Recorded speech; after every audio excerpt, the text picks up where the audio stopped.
জাহান্নাম শব্দটি কোরআনেও আছে, হাদিসেও আছে। দোজখ শব্দটি কোরআনেও নেই, হাদিসেও নেই। জান্নাত শব্দটি কোরআনেও আছে, হাদিসেও আছে।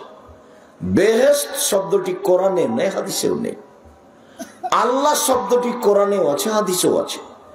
খোদা শব্দটি কোরআনেও নেই, হাদিসেও নেই। কিভাবে চলছে? চাঁপাইনবাবগঞ্জের ভাষাতে গায়ের জোরে চলছে,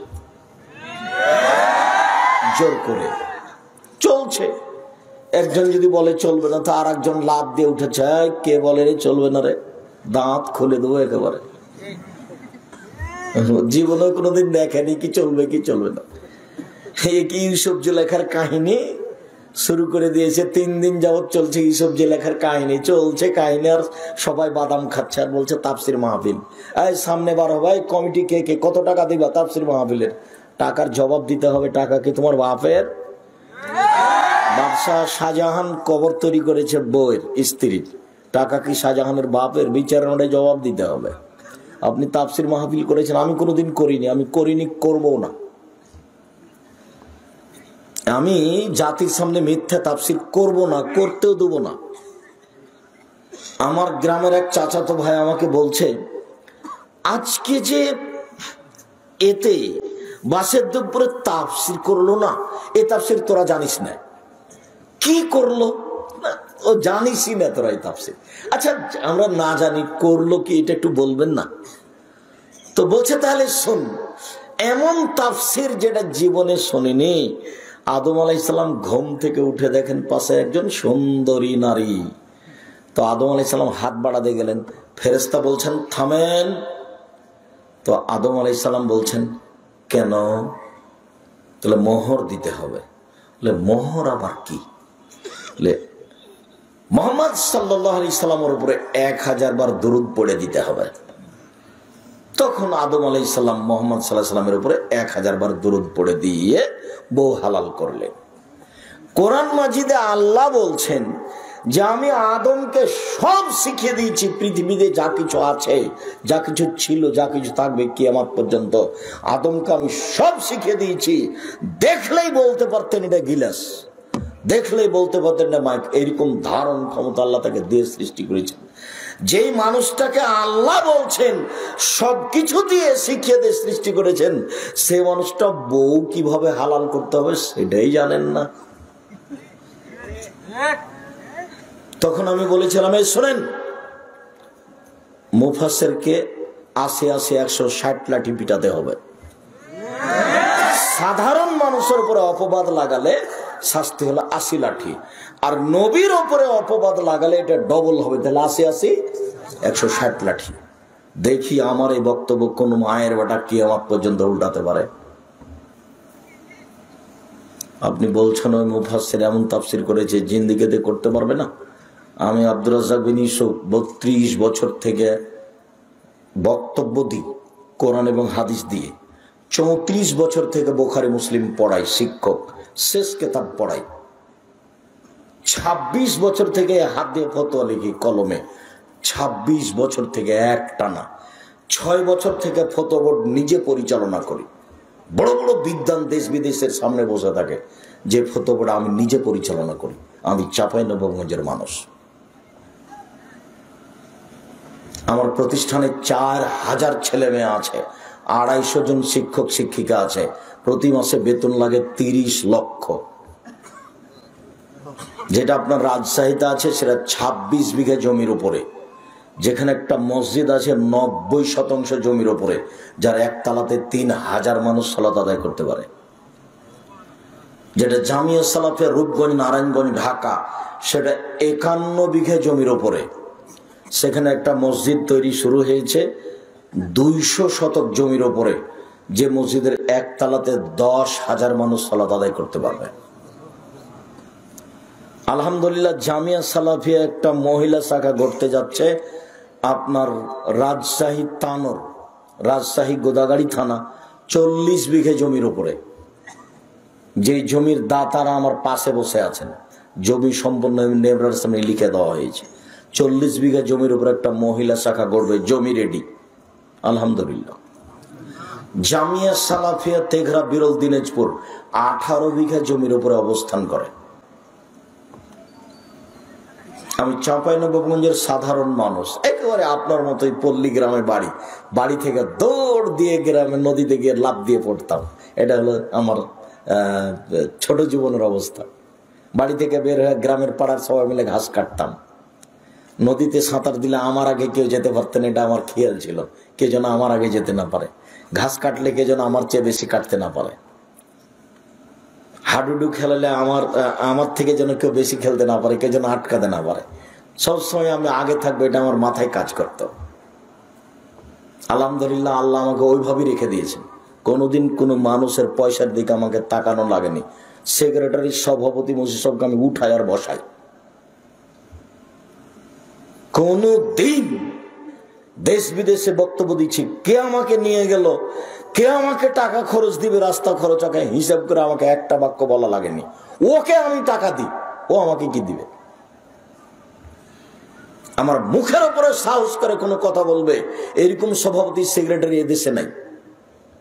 ওটা আমি মাথাতেই রাখি না। আর হাদিস কোরআন বলার ব্যাপারে আমার এত বুকে বল যে আপনাকে আমি হিসাব দিতে পারি না। তবে আমি মানুষ, আমি বলেছি, আমি যেটা বলছি, আম গাছে জাম ধরতে পারে ধরে না, অমাবস্যা রাতে চাঁদ উঠতে পারে উঠে না, সিংহের ছিদ্র দিয়ে লাঙ্গলের ফল ঢুকতে পারে ঢোকে না, সিংহের ছিদ্র দিয়ে লাঙ্গলের ফল ঢুকে যেতে পারে, আম গাছে জাম ধরে যেতে পারে, অমাবস্যার রাতে চাঁদ উঠে যেতে পারে, এগুলো ঘটে যেতে পারে। আমি যা বলেছি বলছি, এতে সন্দেহ আছে বলে কিয়ামত পর্যন্ত চেষ্টা করলে এর ভিতরে সরিষা ঢোকানো যাবে না। তবে আমি মানুষ। সম্মানিত দিনী ভাই বোন, যার কারণে আমার একটা সাহস থাকে। যারা দিনী বৈঠক করে, মহিলারা, দিনী বোন, আমি তাদেরকে অনুরোধ করি, দেখো যার পাল্লাতে পড়েছ তোমাকে ভুল পথে নিয়ে গেছে। আমি আব্দুর রাজ্জাক বিন ইউসুফ, আমি তোমার দেশীয় ভাই, আমি তোমার বাড়ির মানুষ। আমি চাঁপাইনবাবগঞ্জের মানুষ, তুমি চাঁপাইনবাবগঞ্জের মহিলা। তুমি আমার সাথে পরামর্শ করে দিন প্রচার করো। তোমার নেতা তোমাকে ভুল পথে নিয়ে গেছে। তোমার নেতা তোমাকে বলেছে মাগরিবের পরে 6 রাকাত সালাত আদায় করতে হয়, সালাতুল আওয়াবিন। এটা বিদআত, এটা হারাম। কিয়ামত পর্যন্ত তোমার নেতা কেন তোমার জাতি প্রমাণ করতে পারবে না। তুমি বলেছো মহিলা বৈঠকে, বুবু নামাজে যখন দাঁড়াবে বুবু, তো 2 পায়ের গোড়ালি জমা করে দাঁড়ায় বুবু। যদি 2 পা ফাঁক রাখো বুবু, তাহলে লজ্জা স্থানের যোগাযোগ বুবু মাটির সাথে হবে, মাটি অভিশাপ করবে। বুবুর সব কথাই নাকি বুখারীতে আছে।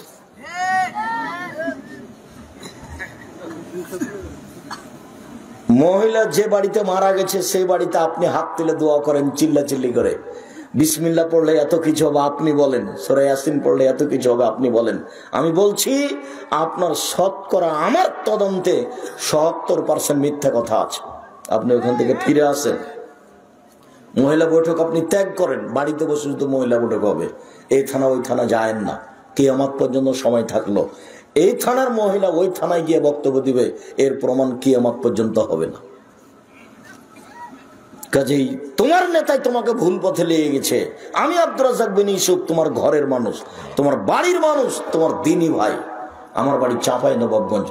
পুরো চাঁপাইনবাবগঞ্জ জেলাতে যত মহিলা পুরুষ আছে সবাইকে আমি আন্তরিকভাবে অনুরোধ জানিয়ে বলছি, আমি আপনার দিনী ভাই। আপনি আমার কাছে আশ্রয় নেন দিনের ব্যাপারে, আপনাকে আমি সঠিক উত্তর দিব ইনশাল্লাহ। জাতির যদি রাস্তাঘাট করে দিতে না পারি, জাতির যদি স্কুল কলেজ করে দিতে না পারি, জাতিকে চূড়ান্ত সঠিক ধর্ম দিতে পারবো ইনশাল্লাহ। ধর্মের ব্যাপারে জাতিকে ফাঁকি দিয়ে আমি আব্দুর রাজ্জাক বিন ইউসুফ পরকাল হারাতে রাজি নই। তুমি তো মহিলা মানুষ, বৈঠক করো, এ দেখো দোয়া খাতমুল কোরআন 32 বছর থেকে বলছি এটা মিথ্যা, মানুষের বানানো দোয়া। তুমি কোরআন মাজিদের এইসব কথা বলো, তুমি কি বুঝো? তোমার নেতা কি বুঝে? দেখো তাফসির কি মিথ্যা হতে পারে? বইয়ে সব মিথ্যা তাফসির লিখা আছে, যা তাফসির আছে সবই মিথ্যা। ইসুফ জুলাইখার কাহিনী, ইসবের সাথে জুলাইখার বিবাহ হয়নি, ইসব জুলাইখার প্রেমে পড়েননি, জুলাইখার জোর করে এটা করে গেছে। দাউদ আলাইহিস সালাম কোনো মহিলার প্রতি আসক্ত হননি, আইয়ুব আলাইহিস সালামের শরীরে পোকা হয়নি, আইয়ুব আলাইহিস সালামের স্ত্রী কারোর সাথে ধরা পড়েননি, সব মিথ্যা কথা। দেখেন 1 পৃষ্ঠা দোয়া খাতমুল কোরআন, সম্পূর্ণ দোয়াই মিথ্যা। একটা বাক্য যদি সত্য হয় আমি জাতির সামনে বক্তব্য দিব না। জাতির সামনে বক্তব্য দেব না। সম্মানিত দিনী ভাই বোন, উপস্থিত বৈঠকের মুসলিম বোন, এর মধ্যে 2-3টা কথা বললাম আপনাকে লক্ষ্য করে। সালাত এমন একটি ইবাদত যার উপরে নির্ভর করে অন্যান্য ইবাদত। আবু হুরায়রা রাদিয়াল্লাহু তাআলা আনহু বলেন, রাসূল সাল্লাল্লাহু আলাইহি সাল্লাম বলেছেন, as-salatu salasatu aslasin, সালাত 3 ভাগে বিভক্ত।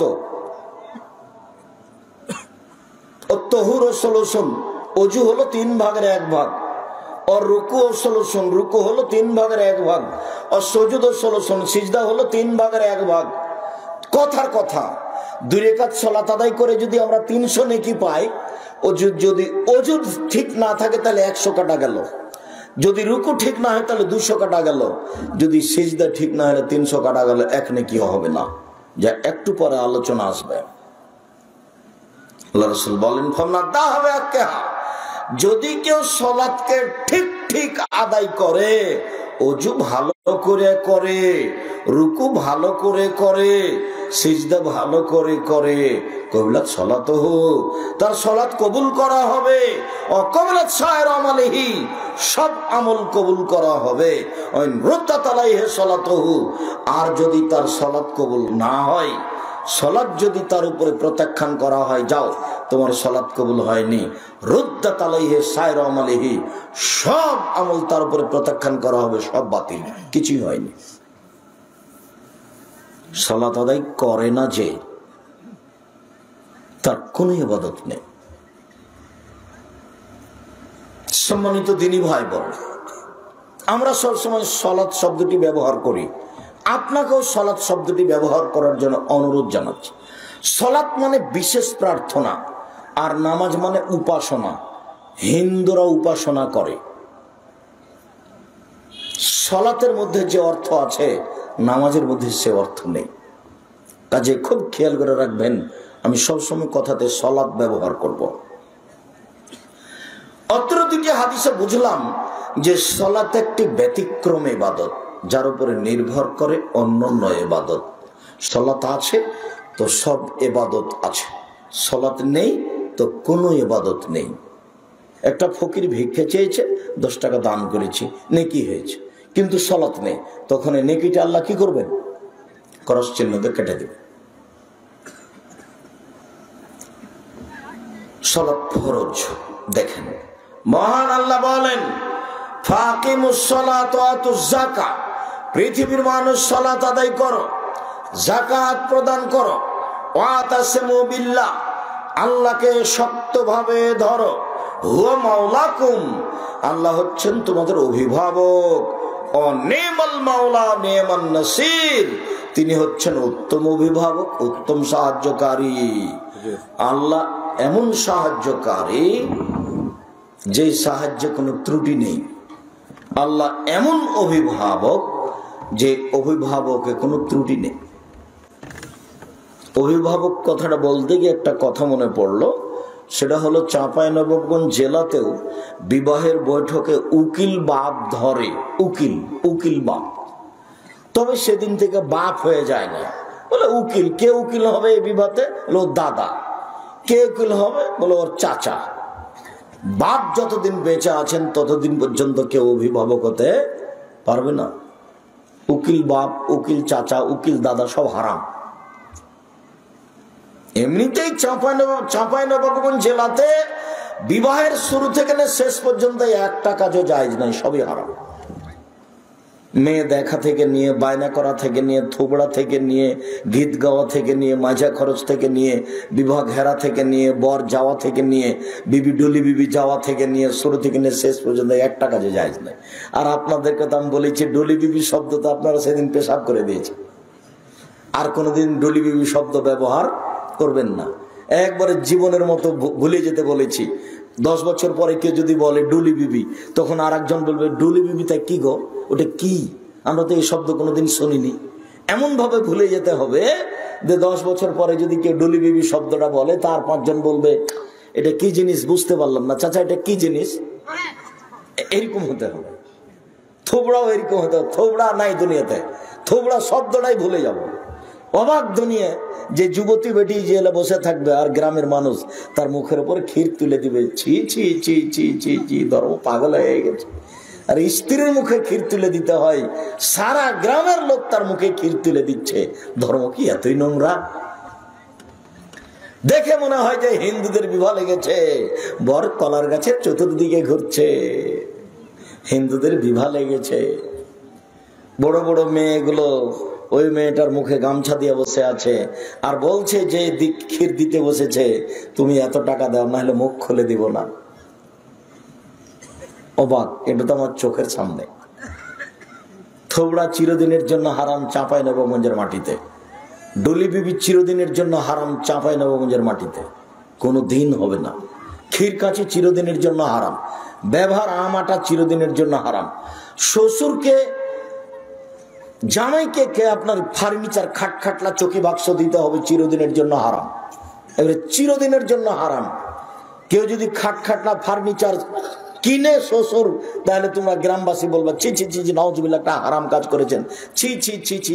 চাচা কি করেছেন আপনি? ওটা কিন্তু আমরা আগুন দিয়ে জ্বালিয়ে দিব। আব্দুর রাজ্জাক সাহেব বলে গেছে, খবরদার আপনি খাটখাটলা চকি বাক্স আনবেন না। আর এই ছেলে তোমাকে বলছি, তুমি অত নোংরা শ্রেণীর ছেলে কেন? তোমার বাপও কি এরকম? ফার্নিচার নিয়েছো কেন? কেন নিবা? সাইকেল নিয়েছো কেন? মোটর সাইকেল নিয়েছো কেন? ভিক্ষা করে খেতে পারো না বাব্বাটা? ভিক্ষা করে খাবা, ভিক্ষা করে। মোটর সাইকেল নিবা কেন? কেন নিবা? বাপের কিছুই নেই, কাজ করে খাও। আমি ভিক্ষা করে খেতে বলিনি, আমি বলেছি কাজ করে খাও। যদি কাজ না পাও তো ভিক্ষা করে খাও, শ্বশুরের কাছে কিছু নিবা না। যৌতুক চিরদিনের জন্য হারাম। মহান আল্লাহ বলেন,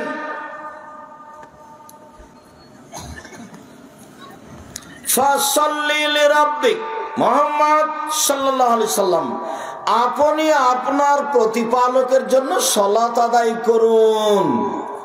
মহান আল্লাহ বলেন, হাফিজু আলাস সালাওয়াত ওয়াস সালাতিল উস্তা, পৃথিবীর মানুষ ভালোভাবে ঠিক ঠিক করে 5 ওয়াক্ত সালাত আদায় করো, বিশেষভাবে আসরের সালাতকে লক্ষ্য করে ভালোভাবে আদায় করো। মহান আল্লাহ বলেন, ফাকিমুস সালাতা লিযিকরি, পৃথিবীর মানুষ আমাকে ডাকার জন্য সালাত আদায় করো। সালাত এমন একটা ইবাদত যে শুরু থেকে নিয়ে শেষ পর্যন্ত সবই ডাকা, আল্লাহকে ডাকা। এরকম ইবাদত অন্যটা নেই। সেম দামি ইবাদত রোজা, তবে মুখ বন্ধ আছে, বাস কিছু বলা লাগে না, না খেয়ে আছি, তার নামে ইবাদত। 20 টাকা দান করলাম, কিছু বলা লাগলো না, তার নামে ইবাদত। হজ করতে গেলাম, কত দৌড়াদৌড়ি আর কত কষ্ট আর কত কি তওয়াফ আর সাই আর পাথর মারা ঢেল মারা নিয়ে কত ঝামেলা, একটা ইবাদত। তেমন কোনো জিকির আজকার নেই, শুধু খালি কর্ম। কিন্তু সালাত এমন একটা ইবাদত যে শুরু থেকেই ডাকা, আল্লাহকে ডাকা, শুরু থেকেই, শুরু থেকে একবারে। একটু পরে আসছে তখন দেখাবো, আমি লম্বা আলোচনা করতে চাচ্ছি না, নইলে এখানে একটু দেখাতাম ব্যতিক্রম কিছু। সম্মানিত দিনী ভাই বোন, রাসূল সাল্লাল্লাহু আলাইহি সাল্লাম বলেন সালাত ফরজ। আয়াতগুলিতে সালাত ফরজ বলে আল্লাহ তাআলা ঘোষণা করেন। আব্দুল্লাহ ইবনে আমর বলেন, রাসূল সাল্লাল্লাহু আলাইহি সাল্লাম বলেছেন, ইসলাম নির্ভর করে 5টা জিনিসের উপরে, 5টা ভিত্তি। একটা ভেঙে গেলে ও পড়ে যাবে, একটা খুঁটি ভেঙে গেলে এটা পড়ে যাবে। 5টা খুঁটির উপরে ইসলাম নির্ভর করে। এক, এই বলে সাক্ষ্য দেওয়া যে আল্লাহ ছাড়া কোনো মাবুদ নেই, মুহাম্মদ আল্লাহর রাসূল। এটা আমরা বলি, কিন্তু এর মানে আমরা জানি না। আমি সাক্ষ্য দিচ্ছি আল্লাহ ব্যতীত কোনো মাবুদ নেই, এর মানে হলো তুলসী গাছ তুলে ফেললে কিছুই হয় না। আমি সাক্ষ্য দিচ্ছি আল্লাহ ছাড়া কোনো মাবুদ নেই, এর মানে হলো যে আমি কথা বলছি টিকটিকি টিকটিক করে ঠিক বলেছে, ওটা মিথ্যা কথা, কিছুই না। আমি সাক্ষ্য দিচ্ছি আল্লাহ ছাড়া কোনো মাবুদ নেই মানে যে আপনার মা কুলাতে চাউল ঝাড়ছিল, তা আপনার ছেলেটা যে কুলার উপরে চড়ে নিয়েছে, তখন আপনার মা বলছে হাট, হট ঝিনগিটা কোনো এখানে কোলাতে পা দিতে হয়, সব সব। আরে আপনার মা এভাবে বলছে কেন? ভাইয়া সরো, ভাইয়া একটু সরো, কাজটা করতে দাও, এটা বলবে। তো কুলাতে পা দিতে হয় এই কথা বললো কেন? কুলার উপরে চড়ে থাক বলবেন আপনি, যে এবার তুই চড়ে থাকতো তো দাদির কুলার উপরে চড়ে থাক, নামবি না। আমি সাক্ষ্য দিচ্ছি আল্লাহ ছাড়া কোনো মাবুদ নেই, এর মানে হলো কুলাতে চড়ে থাকলে কিছুই হয় না, গরুকে লাথি মারলে কিছু হয় না, চুলার ওকে পা লেগে গেলে কিছুই হয় না, ভাতের পাতিলে পা লাগলে কিছুই হয় না, ফরজ গোসল না করে সিম ছিঁড়লে বেগুন তুললে কিছুই হয় না, হবে মনে করলেই শিরক। তাহলে লা ইলাহা ইল্লাল্লাহ কেটে গেছে। সন্ধ্যার সময় ঘরে বাতি জ্বালাতে হবে, জ্বালালেই শিরক হবে, তখন লা ইলাহা ইল্লাল্লাহ কেটে গেছে। এদেশে একটা বই পাওয়া যায়, কে বড় ক্ষতিগ্রস্ত, আব্দুর রাজ্জাক বিন ইউসুফ। মন খারাপ করে কোনো লাভ নাই, আমি যেটা লিখেছি কলম মুখ মিডিয়া আমি জাতির সামনে 100 পেশ করার চেষ্টা করেছি।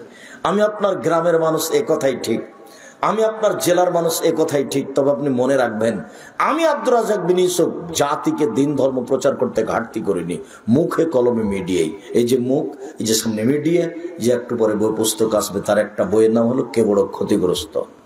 ওতে লম্বা আলোচনা আছে শিরকের, তার মধ্যে জন্ম দিবসও আছে, মৃত্যু দিবসও আছে, তার মধ্যে দিবস আছে, দিবসই শিরক। আমাকে বলছে আব্দুর রাজ্জাক সাহেব আমি তেমন কিছু করব না, একটু খালি খানা পানি করবো। তা বলছে আপনার ছেলের যেদিন জন্ম হয়েছে তার আগের দিন করেন না?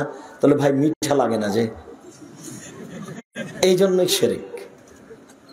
এতে আপনার স্বাদ কেন? কেন এতে স্বাদ? এর নাম শিরক। এদেশে অনেক শিরক। আমি সাক্ষ্য দিচ্ছি আল্লাহ ছাড়া কোনো মাবুদ নাই, এক। দুই, একামিস সালাত আদায় করতে হবে। তিন, এটা যাকাত দিতে হবে। চার, সমে রমজান মাসে সিয়াম পালন করতে হবে। পাঁচ, হজ করতে হবে। এই পাঁচটা বিধান ফরজ। কোরআন এবং হাদিসে সংক্ষিপ্ত ভাবে বুঝছিলাম যে সালাত ফরজ। আল্লাহ তাআলা রাসূল সাল্লাল্লাহু আলাইহি সাল্লাম বলছেন যে সাল্লু খামসাকুম, পৃথিবীর মানুষ 5 ওয়াক্ত সালাত আদায় করো। অসম শাহরাকুম, রমজান মাসে সিয়াম থাকো। ওয়াদু যাকাত আমওয়ালিকুম, তোমাদের টাকার যাকাত দাও। ওয়াতু আমরিকুম, দায়িত্বশীলকে মেনে চলো। তাদখুলুনা জান্নাতা রাব্বিকুম, তাহলে তোমরা তোমাদের প্রতিপালকের জান্নাতে চলে যাওয়া। আদেশ 1 নম্বরে আছে 5 ওয়াক্ত সালাত আদায় করো, এটা ফরজ, সালাত আদায় করতেই হবে। ওযু করে সালাত আদায় করতে হয়, পানি নেই, তায়াম্মুম করে সালাত আদায় করতে হবে। মাটিও নেই, ও পানিও নাই, মাটিও নাই, এমনিতেই সালাত আদায় করতে হবে, ওযু ছাড়াই, তায়াম্মুম ছাড়াই। কেবলার দিকে মুখ করে সালাত আদায় করতে হয়, কেবলা বোঝা যায় না, বিনা কেবলাই সালাত আদায় করতে হবে। বসে দাঁড়িয়ে সালাত আদায় করতে হয়, বসে থাকা যায় না, দাঁড়িয়ে থাকা যায় না, বসে থেকে সালাত আদায় করতে হবে। বসে থাকা যায় না, শুয়ে থেকে সালাত আদায় করতে হবে। পরিষ্কার কাপড় পরে সালাত আদায় করতে হয়, পরিষ্কার কাপড় নেই, যে কাপড়ে পেশাব পায়খানা লেগে আছে ওই কাপড় পরেই সালাত আদায় করতে হবে। পরিষ্কার অপরিষ্কার কোনো কাপড়ই নেই, আপনি উলঙ্গ হয়ে আছেন। যেমন ওই সময়তে বলছিলাম, ইরাকে এইসব মুসলিম দেশে মার্কিন সৈন্য ঢোকে, মুসলিম মহিলাকে উলঙ্গ অবস্থায় তাদের সামনে হাঁটতে চলতে বাধ্য করত। এরকম সময় যদি সালাতের টাইম হয়ে যায়, তাহলে মুসলিম মহিলাকে এই মার্কিন সৈন্যের সামনে উলঙ্গ অবস্থাতেই নামাজ পড়তে হবে, পড়তেই হবে। এমন কোন দুনিয়াতে অবস্থা নেই যখন তাকে সালাত আদায় করতে হবে না, এরকম কোন অবস্থা পুরুষের জন্য নেই। শত্রু তাড়া দিয়েছে, দৌড়িয়ে চলে যাচ্ছে, এভাবেই সালাত আদায় করবে। গাড়িতে উঠে আছে, শিকল ধরে আছে, ঠেলে ঠেল মানে না, সালাতের টাইম পার হয়ে যাচ্ছে, এভাবেই সালাত আদায় করতে হবে। মহিলাদের জন্য হায়েজ অবস্থায় ব্যতীত বাকি সব সময় একই ব্যাপার। সালাত এমন একটি ইবাদত, ভিন্ন ধরনের ইবাদত, মানুষের অসুখ বিসুখ বুঝে না, সব ইবাদত অসুখ বিসুখ বুঝে। এই যে রোজা, আমি অসুস্থ, আচ্ছা ঠিক আছে, এখন তুমি রোজা করিও না, এখন শ্যাম পালন পর করো, যখন ভালো হয়ে যাবে। এই যে হজ, আচ্ছা এবছর যায় না, সামনের বছর যায়, অসুস্থ মানুষ, ভালো হয়ে যাও। সব ইবাদত সমস্যা বুঝে, কিন্তু সালাত কোনো সমস্যা বুঝে না, ব্যতিক্রম ইবাদত। সম্মানিত দিনী ভাই বোন, বলছিলাম সালাত আদায় করতে হবে। এই ছেলে বসো। ওই ছেলেটা এত তাড়াতাড়ি উঠে হাঁটছে কেন? বাদাম কিনতে যাবা তুমি? সাবধান, এটা মাথা থেকে নামিয়ে দেন। আমি আপনার চেয়ে বেশি ক্লান্ত, আমাকে কাজ দেখাবেন না দয়া করে। ভদ্রতা বজায় রেখে চুপচাপ বসে থাকবেন। এখান থেকে বাইরে গিয়ে এক কাপ চা খেয়ে আসবেন, এ নোংরা নীতি ত্যাগ করেন। আমার জীবনে আমি কোনোদিন চায়ের স্টলে বসিনি, তা আছে তো বেঁচে। জামিয়া সালাফের ভিতরে যেগুলো চায়ের দোকান আছে, ওখানে সামনে হাঁটার সময় তো বলে, এই খবরদার, চা ভালো করে বানায়, যদি কেউ অভিযোগ দেয় তাহলে তোমাকে কিন্তু আমি বিদায় করে দেবো। তো ওনাও বলে যে বসেন বসেন বসেন, এক কাপ চা খেয়ে যান। না, ওটা হবে না। আমার জীবনে আমি কোনোদিন চায়ের স্টলে বসিনি। আমার মা বাড়ি থেকে বিদায় করার সময় তো বলতো, প্রাইভেট পড়ায় না, দোকানে বসিও না, কারোর সাথে বন্ধুতালি করিও না, মানুষের বাড়িতে দাওয়াত খায়ও না। ছাত্র জীবনে দাওয়াত খেতাম না, এখন তো খাওয়াই লাগে। এখন ওই তিনটা বহাল আছে। বাড়ি থেকে বের হওয়ার সময় আমার মা এভাবে বলতেন, পড়তে পাঠানোর ব্যাপারে আমার মা খুব শক্ত, খুব কঠোর ছিলেন। কোনো কথা মানা হবে না, প্রতিষ্ঠানে যেতে হবে, হলো কথা, যতই সমস্যা হোক। সম্মানিত দিনী ভাই বোন, বলছিলাম সালাত এমন একটা ইবাদত, যে কোনো অবস্থায় আপনাকে আদায় করতে হবে। বুঝলাম সালাত আদায় করতেই হবে। এবার বুঝি সালাত আদায় করে না যারা, তারা কেমন। রাসূল সাল্লাল্লাহু আলাইহি সাল্লাম বলেন, মান তারাকা সালাতা মুতাআম্মিদান ফাকাদ কাফারা। কে যদি ইচ্ছাকৃত সালাত ছেড়ে দেয়, তাহলে কাফের হয়ে গেছে। বুরাইদা রাদিয়াল্লাহু তাআলা আনহু বলেন, রাসূল সাল্লাল্লাহু আলাইহি সাল্লাম বলেছেন, বাইনাল আবদি ওয়া বাইনাল কুফরি তারকুস সালাহ। মুসলমান এবং কাফেরের মধ্যে পার্থক্য হচ্ছে সালাত ছেড়ে দেওয়া। যে সালাত আদায় করে সে মুসলমান, যে সালাত আদায় করে না সে কাফের। আবু হুরায়রা রাদিয়াল্লাহু তাআলা আনহু বলেন, রাসূল সাল্লাল্লাহু আলাইহি ওয়াসাল্লাম বলেছেন, উমিরতু আন উকাতিলান নাস হাত্তা ইয়াকুলু লা ইলাহা ইল্লাল্লাহ ওয়া ইকুমুস সালাহ। আল্লাহ নবী বলছেন, আমাকে আদেশ করা হয়েছে আমি মানুষকে লা ইলাহা ইল্লাল্লাহ বলতে বলবো আর সালাত আদায় করতে বলবো। প্রয়োজনে পিটিয়ে মারবো, না হয় মরবো, পিটিয়ে সালাত আদায় করাবো ওকে। এ কথা আল্লাহ নবী বলছে, পিটিয়ে। আল্লাহ রাসূল বলছেন, মৌরা ওলাদাকুম বিসসালাত ওয়া হুম আবনাউনা। তোমরা তোমাদের ছেলে মেয়েকে সালাত আদায় করতে বলো যখন ছেলে মেয়ের বয়স 7 বছর। ওয়াজরিবহুম আলাইহা ওয়া হুম আবনাউনা। পিটিয়ে সালাত আদায় করাও যখন ছেলে মেয়ের বয়স 10 বছর। 15 বছর হয়ে গেছে, ছেলে মেয়ে নামাজ পড়ে না, তখনও বাপ বেঁচে আছে, এ কথা মিথ্যে। ওটা বাপ নয়, ওটা হলো সৎ বাপ। ওটা বাপ নয়, হলো চাচা। ওটা বাপ হলে এই কাজ করতো না। এই যে আমি বললাম এটা ওর বাপ নেই, দেখি কোন যুবক কে আছে এমন কোন মুরব্বী আমাকে কাছে প্রমাণ করতে পারে আমি তার বাপ। বাপ নেই বলে এই যে আমি তার বাপ, আমি আপনাকে না করে দিলাম। কিসের ভিত্তিতে আপনি হ্যাঁ করবেন দেখি? 10 বছর হলে ছেলেকে পিটিয়ে সালাত আদায় করাতে হবে, তার নাম বাপ। আর তোমাকে তো বলেছি, সেদিন বলেছি তোমার মা নয়, এটা তোমার খালা। তোমার মা যদি হয়, এটা তো তোমার বোন। এখানে ক্লাস 10-এ পড়ে, দেখো পাঞ্জার চুল নিয়ে এখানে দাঁড়িয়ে আছে তোমার মায়ের পাশে। আর তোমার মা ছোট ব্লাউজ পরে আছে, পেট দেখা যায়, পিঠ দেখা যায়, এগুলো সব ফ্রি। মোহর দেয় তোমার বাপ আর জাতি, এগুলো ভোগ করবে, এটা কথা হলো? তোমার মার স্বভাব কেন এমন? আল্লাহ রাসূল বলছেন, মারা তো আওরা, মহিলা হচ্ছে গোটাটাই ঢেকে রাখা, গোটা পুরো অঙ্গটাই ঢেকে রাখতে হবে, তার নাম মহিলা। রাসূল সাল্লাল্লাহু আলাইহি সাল্লাম বলছেন, শোনো, লা তুবাসসিরুল মারাতাল মারাতা, একজন মহিলা আর একজন মহিলার গায়ে হাত লাগাতে পারে না। কেন? যদি লাগাই তাহলে তার শরীরটা নরম না শক্ত বুঝবে। ফাতানা থালে যাও যেহা কেন ইয়ানজুরু ইলাইহা, তখন নরম হলে তার স্বামীকে বলবে খালেদার শরীরটা এত নরম। তখন ওর স্বামী অন্তরের চোখে তাকে দেখবে। একটা মহিলাকে অন্তরের চোখে দেখা হারাম। সেখানে তোমার মার পেট দেখা যায়, পিঠ দেখা যায়, ছোট ব্লাউজ পরে সারাদিন বাড়িতে কাজ করে, গোটাই গ্রাম নাকি চাচা আর ভাই, তাই পর্দা করা লাগে না। এ ওর বাড়িতে যাই, এ ওর বাড়িতে আসে। আমি আমার চাচারাকে দেখেছি আমাদের বাড়িতে বলতো সালাম নেই, বলতো আব্দুর রাজ্জাক আছো গো, এ বলে ঢুকে যাচ্ছে। এটা হারাম নীতি। কি বলে ঢুকতে হবে? আসসালামু আলাইকুম।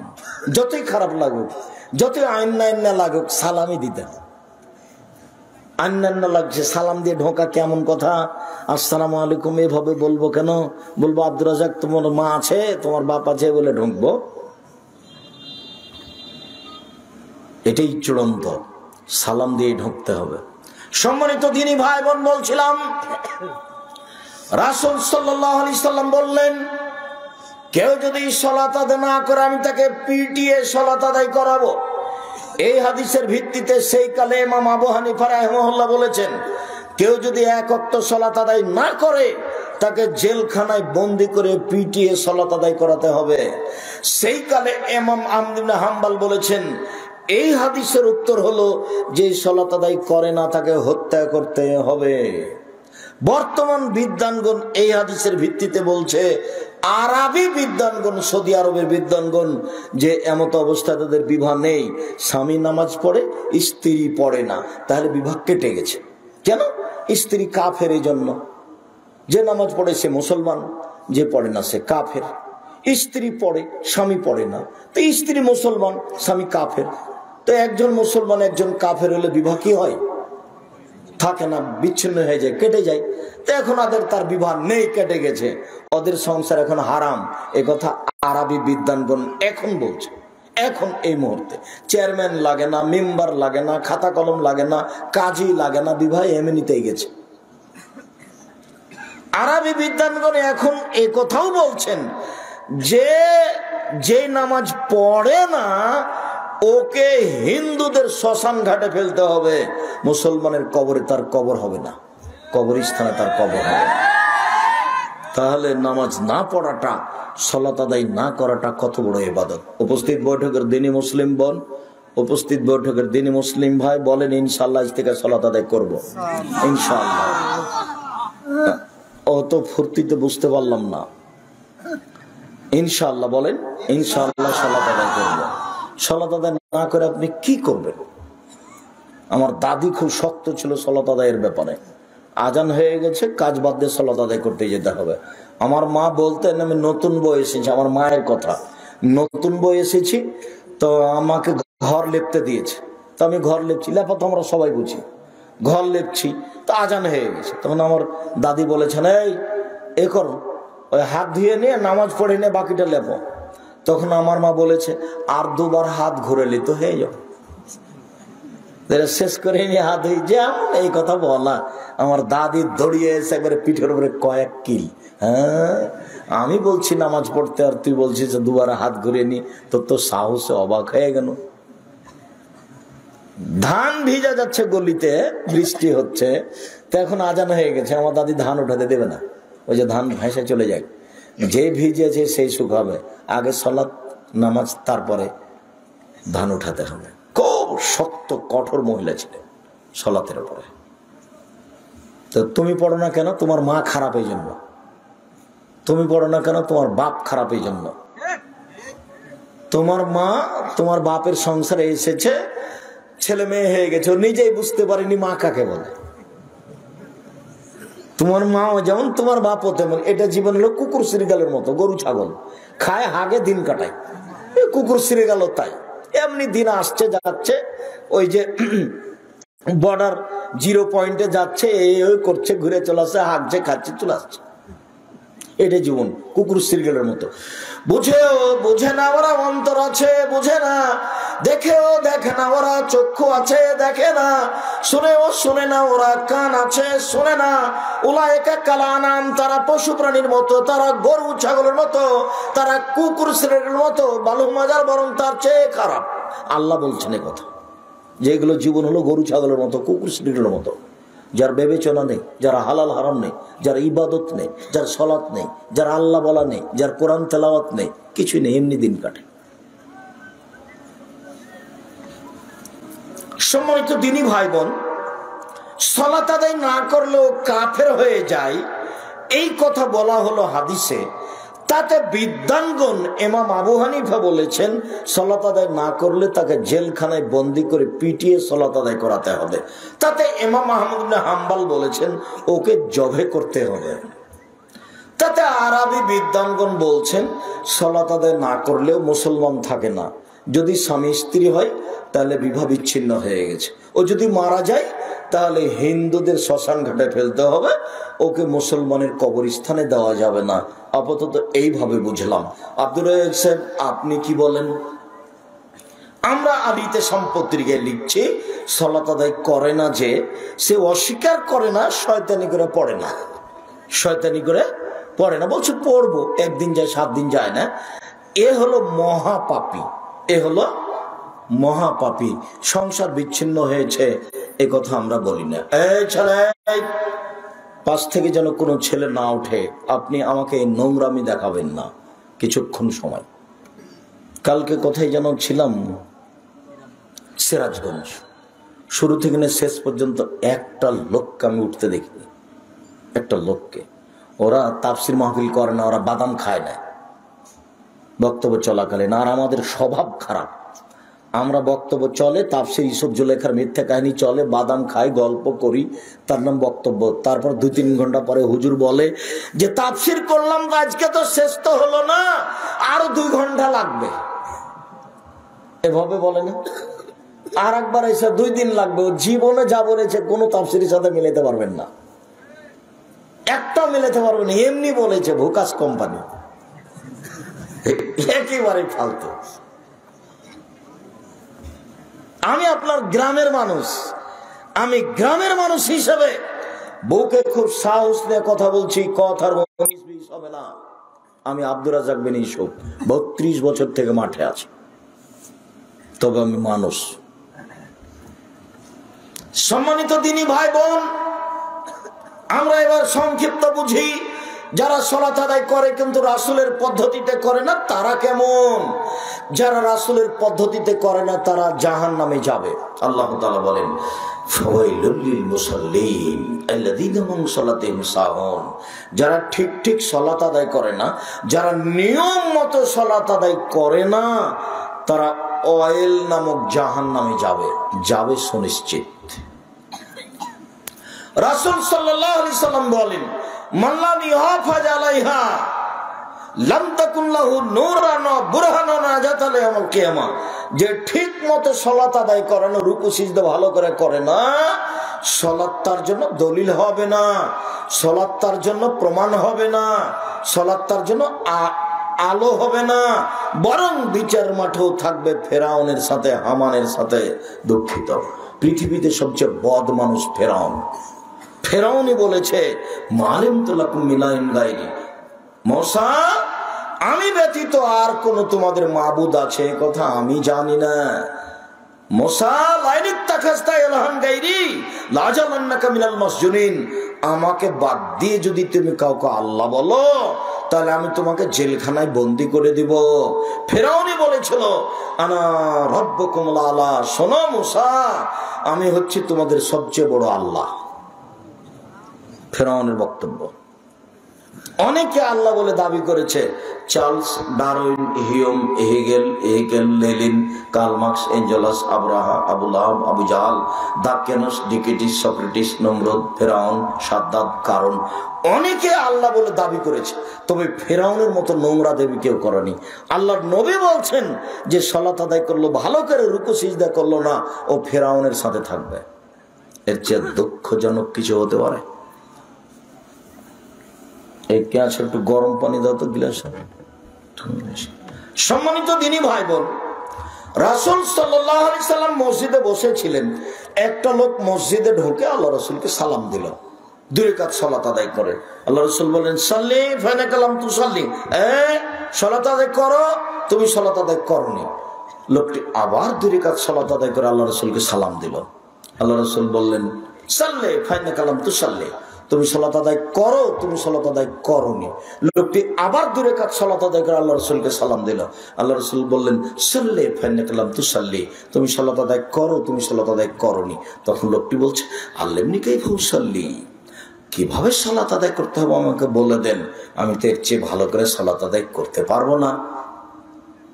যাক, আল্লাহ রাসূল যদি তাকে বলতেন যে তুমি সালাত আদায় করেছো তো খুব একটা ভালো হয়নি, এভাবে বললেন না, বললেন যে তুমি সালাত আদায় করো, তুমি করনি, একবারে সম্পূর্ণ নাকচ করে দিলেন।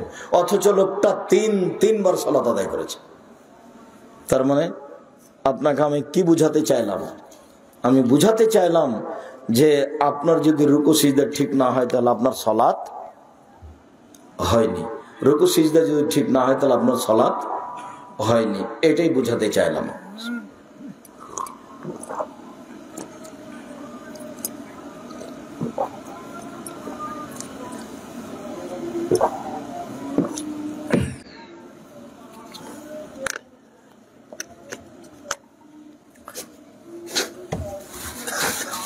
আর আরেকটা কথা মনে রাখবেন, কণ্ঠস্বরে বক্তব্য জায়েজ না, এটা নতুন কথা নয়।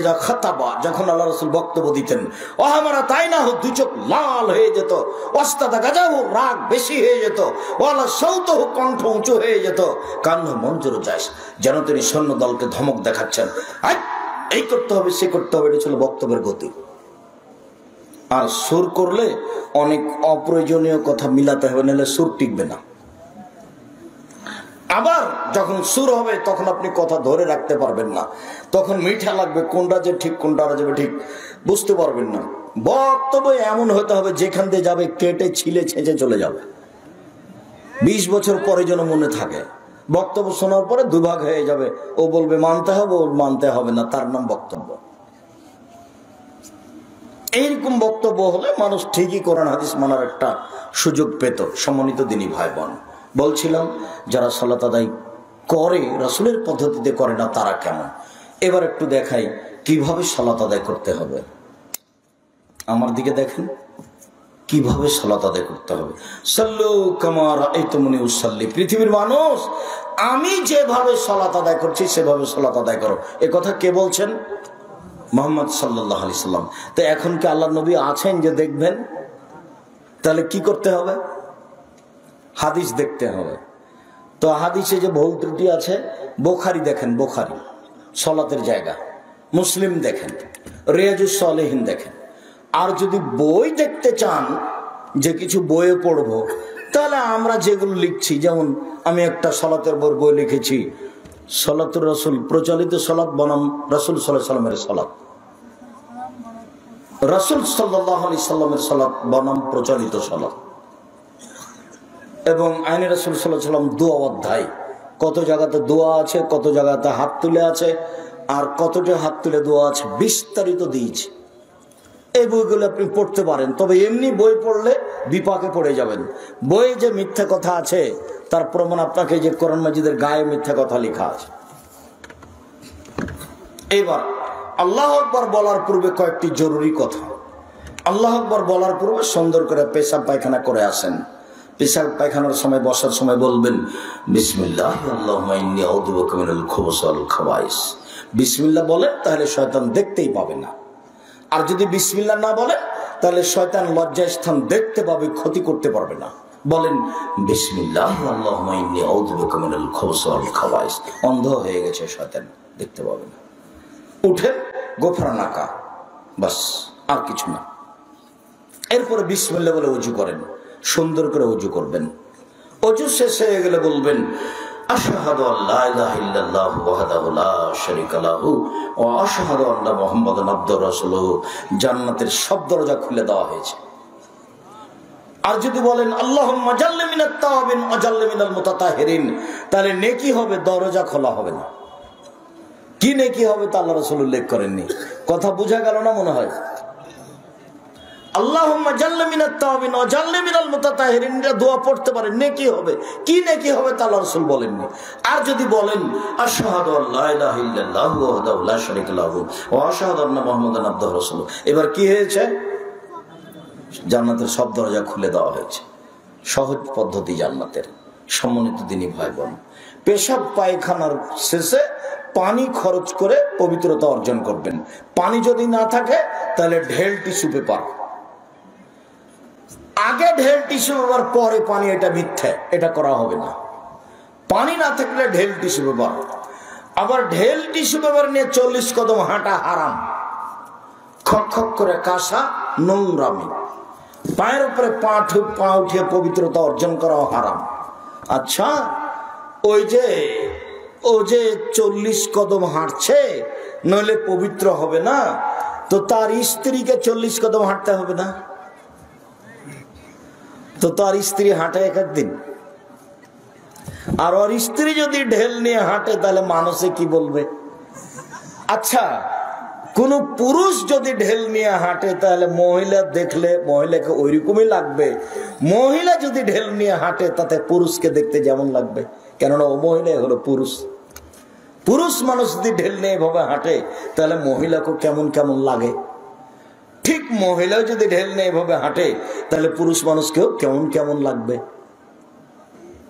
এই জন্য এই কাজই হারাম। বাস ঢেল টিস্যু পেপার নিয়ে ওখানে বসে থাকবে, বাস একটা পর্যায়ে ছেড়ে দিয়ে চলে আসবে। সুন্দর করে উজু করে নিয়েছে, 2 পায়ের মাঝে ফাঁকা রাখবে কতটুকু? শরীরের ভারসাম্য বজায় রাখতে যতটুকু লাগে। বুঝা গেল না? শরীরের একটা ভারসাম্য আছে না, এইটা ধরে রাখতে যতটুকু ফাঁকা লাগবে, মানে বেহিসাব ফাঁকা নয়, একবারই বন্ধ নয়, শরীরের গতি অনুযায়ী। আল্লাহু আকবার, এদিকে দেখেন, আল্লাহু আকবার। আল্লাহু আকবার বলার পূর্বে বিসমিল্লাহ চলবে না। বিসমিল্লাহ অত পাওয়ার রাখে না, আল্লাহু আকবার যত পাওয়ার রাখে। এই কাঁধ সামনাসামনি, এদিকে দেখেন, কাঁধ সামনাসামনি, আঙ্গুল জমা জমা আকাশমুখী, নইলে কানের লতি হলে এইটা, কানের লতি এইটা। আল্লাহু আকবার। ডান হাতের কবজি বাম হাতের কবজির উপরে রাখবেন, এটা রাখা যায়, তবে এটাই বেশি সহি। এটাও বুখারী মুসলিমের হাদিস, এটা সব হাদিস। বুকের উপরে রাখবেন, 5টি হাদিস সহি হাদিস। নাভির নিচে রাখবেন 3টে জয়ীফ হাদিস, জাল জয়ীফ হাদিস 3টে। বুকের উপরে রাখবেন, রেখে বলবেন আল্লাহুম্মা বাঈদ বাইনি ওয়া বাইনা। এই দেখেন, এ শুরু হয়ে গেছে, জিকির শুরু হয়ে গেছে, না আল্লাহকে ডাকা। এই দেখেন, আল্লাহুম্মা বাঈদ বাইনি ওয়া বাইনা খাতায়ায়া কামা বা'আদতা বাইনাল মাশরিক ওয়াল মাগরিব। আল্লাহ, তুমি আমাকে আর আমার পাপকে অত দূরত্বে রাখো, পূর্ব পশ্চিমকে যত দূরত্বে রেখেছো। পূর্ব থেকে পশ্চিম আছে 1,00,000 কোটি কিলোমিটার দূরে, তুমি আমার থেকে আমার পাপকে ওইরকম দূরে রাখো। আল্লাহ মানাক্কিরি মিনাল খাতায়া কামা ইয়ানাক্কা সাবুল আবিজ মিনাদ দানাস। আল্লাহ, তুমি আমার পাপকে ধুয়ে পরিষ্কার করে দাও, যেমন ভাবে সাদা কাপড়কে ময়লা থেকে ধুয়ে পরিষ্কার করা হয়। আল্লাহ মাগসিল বিল মাই ওয়াস সালজাল বারাদ। আল্লাহ মাগসিল খাতায়ায়া বিল মাই ওয়াস সালজাল বারাদ। আল্লাহ, তুমি আমার পাপকে ঠান্ডা পানি দিয়ে, স্বচ্ছ পানি দিয়ে, বরফ দিয়ে ধুয়ে পরিষ্কার করে দাও। এ দেখেন, ডাকা শুরু হয়ে গেছে আল্লাহকে। আউযু বিল্লাহি মিনাশ শাইতানির রাজিম। মারদুদ বিতরিত শয়তান থেকে বাঁচতে চাচ্ছি। বিসমিল্লাহির রহমানির রহিম। পরম দাতা তোলে নবা আরম্ভ করছি। আলহামদুলিল্লাহি রাব্বিল আলামিন। বিশ্বজগতের প্রতিপালকের প্রশংসা। আর রহমানির রহিম, তিনি হচ্ছেন পরম দাতা দয়ালু। মালিক ইয়াউমিদ্দিন, তিনি হচ্ছেন বিচার দিনের মালিক। ইয়াকা না'বুদু, একমাত্র তোমার ইবাদত করি। ওয়া ইয়াকা নাস্তাইন, একমাত্র তোমার নিকটে সাহায্য চাই। ইহদিনাস সিরাতাল মুস্তাকিম। তুমি আমার একটা কথা শোনো, তুমি আমাকে সোজা পথ দেখাও। তুমি আমার একটা কথা শোনো, তুমি আমাকে সোজা পথ দেখাও। সিরাতাল লাযিনা আনআমতা আলাইহিম, ওদের পথ দেখাবে যাদের ভালোবেসেছো। ওদের পথ দেখাও যাদের ভালোবেসেছো। গায়রিল মাগযুবি আলাইহিম ওয়ালাদ যালিন, ওদের পথ দেখায় না যাদের খারাপ বেসেছো। ওদের পথ দেখায় না যারা অভিশপ্ত। ওদের পথ দেখায় না যারা পথ ভুলে গেছে। খারাপদের পথ দেখায় না। আমিন। দীর্ঘ সময় ধরে যে কথাটা বললাম, এটা তুমি কবুল করো। আমার একটা কথা শোনো, তুমি আমাকে সোজা পথ দেখাও। ওরা বলছে এই দল করো, ওরা বলছে এই দল করো, ওরা বলছে ধর্মীয় দল করো। আবুল আলা মওদুদী রাহিমাহুল্লাহ বলেন, আমাকে রাজপথ দেখাও, আমি কোন পথে যাই, তুমি আমাকে সোজা পথ দেখাও। ওদের পথ দেখাও যাদের ভালোবেসেছো, ওদের পথ দেখায় না যাদের খারাপ বেসেছো। অনেকক্ষণ ধরে যে দোয়া করলাম এটা কবুল করো। বিসমিল্লাহির রহমানির রহিম, পরম দাতার নামে আরম্ভ করছি। কুল আল্লাহু আহাদ, হে নবী আপনি বলুন আল্লাহুস সামাদ, আল্লাহ একক, নিরপেক্ষ, মুখাপেক্ষীহীন। লাম ইয়ালিদ, তিনি কাউকে জন্ম দেননি, ওয়ালাম ইউলাদ, তিনি কারো থেকে জন্ম নেননি, ওয়ালাম ইয়াকুল লাহু কুফুয়ান আহাদ, তার সমকক্ষ কেউ নেই। আল্লাহু আকবার, আল্লাহ সবচেয়ে বড়। হাতটা খুলে দেন, এই পর্যন্ত উঠান, প্রথমে যে পর্যন্ত উঠিয়েছিলেন। এবার রুকুতে যাব। রুকুতে যাওয়ার পূর্বে জরুরি কয়েকটি কথা। তার এক নম্বর কথা, হাত দুটি রডের মতো সোজা হয়ে থাকবে, পিঠের লম্বা হাতটা একবার রডের মতো সোজা হয়ে থাকবে, মাথা উঁচুও হবে না, মাথা নিচুও হবে না। কোমর থেকে সামনের ওজন হাতের উপরে থাকবে, কোমর থেকে সামনের ওজন হাতের উপরে থাকবে, আঙ্গুলগুলি খোলা খোলা থাকবে, হাঁটু চেপে ধরে থাকতে হবে। আবার বলি, হাত দুটি রডের মতো সোজা হয়ে থাকবে, পিঠটা একবার লম্বা হয়ে থাকবে, পিঠটা যেন এরকম বাঁকা হয়ে না থাকে। আর রুকুতে এভাবে থাকবেন না যে গোটা শরীরটা পায়ের ওপরে আছে, হাত দুটো এমনি দিয়ে আছে, এমনিতে বোঝা যায় না কথা মনে হয়, এমনিতে হাঁটুর উপরে রেখে দিয়েছেন, এরকম নয়। একবারে পুরো ওজনটা কোমর থেকে হাতের উপরে থাকবে, আর লম্বা হাড় সোজা হয়ে থাকবে, মাথা উঁচুও হবে না নিচুও হবে না। পিঠের উপরে গ্লাস রাখলে যেন গ্লাসটা থেকে যায়। এভাবে বলুন সুবহান রাব্বিয়াল আযীম। উঁচু আল্লাহর পবিত্রতা বর্ণনা করছি যতবার ইচ্ছে, 3 বার 5 বার 10 বার, একটা হাদিসও ঠিক নয়, যে যা পারে 2 বার 50 বার বলুন সুবহান কুদ্দুসুর রব্বুল মালাইকাতুর রূহ। তুমি পাক, তুমি পবিত্র, তুমি ফেরেশতার প্রতিপালক, তুমি জিবরাইলের প্রতিপালক। নলে বলুন সুবহানাকা আল্লাহুম্মা রাব্বানা ওয়া বিহামদিকা আল্লাহুম্মা ইগফিরলি। তোমার পবিত্রতা বর্ণনা করছি, তোমার প্রশংসা সহকারে ক্ষমা চাচ্ছি, আমাকে ক্ষমা করে দাও যতবার ইচ্ছে। নলে বলুন সুবহানাল জাবরুতি ওয়াল মালাকুতি ওয়াল কিবরি ওয়াল আজমাত। যতবার পারেন বলতে থাকেন। এবার চলেন সামি আল্লাহু লিমান হামিদা, রব্বানা লাকাল হামদ হামদান কাসীরান তাইয়িবান মুবারাকান ফি, মিলা সামাওয়াতি মিলাল আরজ মিলা মা বাইনাহুম ইলা মা শাইতা মিন শাইইন বাদু। উঠে দাঁড়িয়ে যান, হাত ছেড়ে দেবেন, হাত আর বাঁধবেন না বুকে, হাত ছেড়ে দিয়ে বলবেন আল্লাহ লোকের প্রশংসা শুনলো, যে তার প্রশংসা করলো, খুব তার প্রশংসা, মঙ্গলময় তার প্রশংসা, আকাশ জমিন পরিমাণ প্রশংসা, আকাশ জমিনের মধ্যে যে ফাঁকা রয়েছে সেই পরিমাণ প্রশংসা। তুমি যে কত প্রশংসা চাও তা তো জানি না, যত চাও তত। এভাবে বলেন আর দাঁড়িয়ে থাকেন। এবার যখন শেষ হয়ে যাবে চলেন যাই সিজদায়। সিজদায় যাওয়ার পূর্বে একটি জরুরি কথা, এই চলে কারো গায়ে হাত দিয়ে আছো নাকি, রেডি হও, এদিকে খেয়াল করো। আর কোনো ছেলে যেন আপনার পাশ থেকে উঠতে না পারে, ও তো আর কথা বুঝে না, এমনি বসেছিল গল্প করছিল, এখন তো আর কণ্ঠস্বরে বক্তব্য চলে না, নাহলে এভাবে চেয়ে থাকতো, কি যে বলতো মৌলানা কি বললেন, কি যে বললেন, বাপের বেটা আছে বললো কিছু,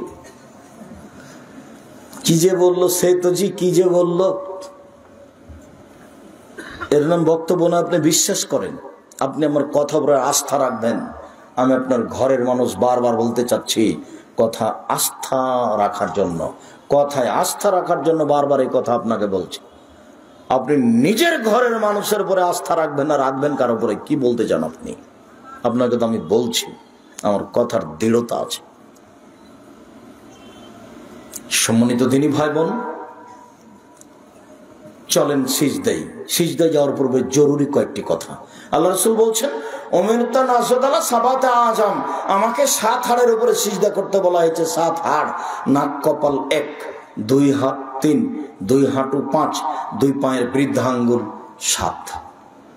নাক কপাল একসাথে লেগে থাকবে, নাক লেগে নাই তখন সিজদা হয়নি, নাকও আছে কপালও আছে, তার নাম সিজদা হয়েছে। 1 নাক কপাল 1, 2 হাত 3, 2 হাঁটু 5, 2 পায়ের বৃদ্ধাঙ্গুল 7। ওই সিজদার সময় কেউ পাও চুলকাবেন না। যদি পা উঠিয়ে নেন তাহলে এবার কয়টা হয়েছে? 6টা। সিজদা যে 7টার উপরে করা হয়েছে একটা কেটে গেল, তখন সিজদা তার নেকি হবে না। আর যদি পা উঠিয়ে আবার হাতটা নিয়ে চুলকান, তাহলে দুইটা অঙ্গ উঠে গেছে মাটি থেকে। 7 ছিল, এবার কটা আছে? 5টা আছে। আপনি হাত পা চুলকান, সিজদা থেকে উঠে এসে, কথা বুঝাতে পারি না মনে হয়। যদি হাত পা চুলকাতে হয় তো কখন চুলকাবেন? পরে উঠে এসে, কেননা তখন 7 হাড় লাগবে, 7 হাড্ডি, আর 2 পায়ের গোড়ালি সব মাথা আঙ্গুল বৃদ্ধাঙ্গুল সব এভাবে লেগে থাকবে জমা হয়ে। সিজদার সময় 2 পা টেনে জমা করে নেবেন। আমার মাঝাবে ভাইরা বলেছে ছি ছি ছি, না না না না, বৃদ্ধাঙ্গুল একবার নড়বে না, বৃদ্ধাঙ্গুল একবার ডাহা মিথ্যা কথা, ডাহা মিথ্যা কথা। সিজদার সময় ফিরে আসবে সিজদার সময়তে। চলেন সিজদাই এইভাবে হাত রাখবেন 2 কানের পাশে, আর কোনকে এইভাবে উঠে রাখবেন যেন নিচে দিয়ে ছাগলের বাচ্চা পার হয়ে যেতে পারে, মহিলা পুরুষ সবার। এইখানে মহিলা বলেছে বুবু যখন সিজদা করবে বাবু তখন বুককে উরুর সাথে লাগিয়ে সিজদা করিও বাবু। যদি বুককে উরু থেকে পৃথক রাখো বাবু তাহলে স্তন ঝুলন্ত থাকবে বাবু, পর্দার ব্যাঘাত ঘটবে। বুবুর সব কথাই নাকি বুখারীতে আছে।